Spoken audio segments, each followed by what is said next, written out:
Instagram influencers, YouTube creators, daily life और international bloggers, जब भी आप इन लोगों को देखते होगे तो आपके मन में भी ऐसा होता होगा कि हम भी इनकी जैसे बने, कुछ अच्छा अचीव करें लाइफ में। और सोचो कल को आपका ये सपना सच हो जाता है तो क्या आप अपने कंटेंट के थ्रू दूसरों को इंस्पायर करोगे या अपने ही देश से गद्दारी। ऐसे ही कुछ है हमारी ज्योति मल्होत्रा, जिनके यूट्यूब पर ऑलमोस्ट 4 लाख सब्सक्राइबर्स हैं और इंस्टाग्राम पर ऑलमोस्ट 1.5 लाख फॉलोअर्स थे, लेकिन अब इनका अकाउंट बैन हो चुका है। क्यों हुआ आइए जानते हैं। बेसिकली ज्योति को अरेस्ट किया गया था पाकिस्तान के लिए जासूसी करने के लिए। 16 मई को इनके घर से ही इन्हें अरेस्ट किया जाता है और ज्योति के 5 दिन की कस्टडी में रहने के बाद काफी शॉकिंग इन्फॉर्मेशन निकल के आ रही है। बताया जा रहा है कि ज्योति ने इंडियन आर्मी की मूवमेंट से लेकर बहुत सी सेंसिटिव इन्फॉर्मेशन लीक करी है। ISI की तरफ से ज्योति को कहा गया था कि उसे अपने व्लॉग्स में पाकिस्तान की रोजी पिक्चर पोर्ट्रे करनी है, यानी एक ऐसी सॉफ्ट इमेज जिसे इंडिया के लोगों के मन में पाकिस्तान के लिए एक सॉफ्ट कॉर्नर क्रिएट हो और अपनी वीडियोस के थ्रू प्रोपेगेंडा चलाना है।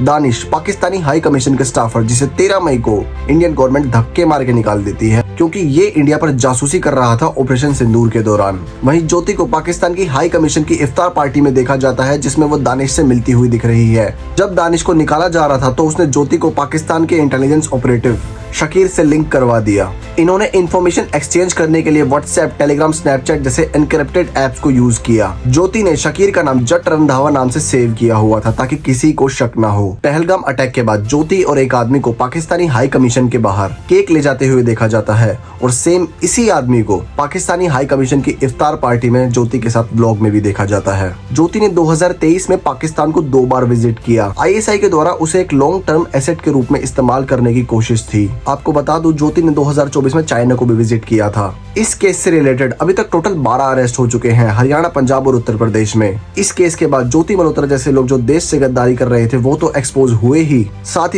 ISI का नेटवर्क भी एक्सपोज हो गया। कैसे ये इन्फ्लुएंसर्स का यूज कर रहे हैं साइबर स्पाइंग के लिए। Jyoti Malhotra, a travel blogger from India, जो अभी रिसेंटली स्पाई करती हुई पकड़ी गई पाकिस्तान के लिए। लेकिन इंडियन इन्फ्लुएंसर्स को ISI, जो पाकिस्तान की इंटेलिजेंस एजेंसी है, अपने जाल में क्यों फंसाती है, उन्हें क्या फायदा है, आज हम इसी केस के थ्रू ये समझने की कोशिश करेंगे। सबसे पहला पॉइंट, इन्फ्लुएंसर्स की सोशल मीडिया रीच के लिए। ज्योति मल्होत्रा की अच्छी खासी फॉलोइंग थी यूट्यूब और इंस्टाग्राम पर, जो उसे एक परफेक्ट पपेट बनाती थी प्रो पाकिस्तानी नैरेटिव सेट करने के लिए। दूसरा point, access to strategic locations. As a travel blogger Jyoti का काम ही था अलग अलग प्लेसेस को विजिट करना। 2024 सितंबर में वो पूरी गई थी। वहाँ उसने बहुत ही इजीली ऐसी सेंसिटिव साइट्स को रिकॉर्ड किया जो ISI को खुद करने में बहुत एफर्ट लग जाते। ऐसे ही ज्योति किसी भी स्ट्रेटेजिक लोकेशन की इन्फो लीक कर सकती थी अपनी वीडियोस के थ्रू, और ये काम किसी इंडियन सिटीजन से कराना बहुत कॉस्ट एफिशिएंट भी है और लेस रिस्की भी। 2023 में ज्योति दानिश से मिली थी।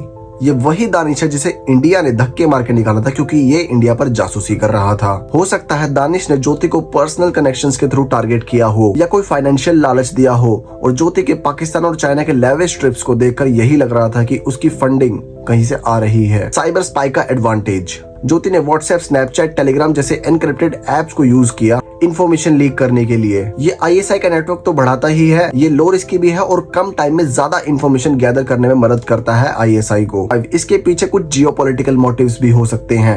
ISI का मेन एम है इंडिया की नेशनल सिक्योरिटी को कमजोर करना और प्रोपेगेंडा फैलाने के लिए ज्योति मल्होत्रा जैसे इन्फ्लुएंसर्स को इस्तेमाल करना। इस केस पर आपकी क्या राय है, कमेंट्स में जरूर बताएं।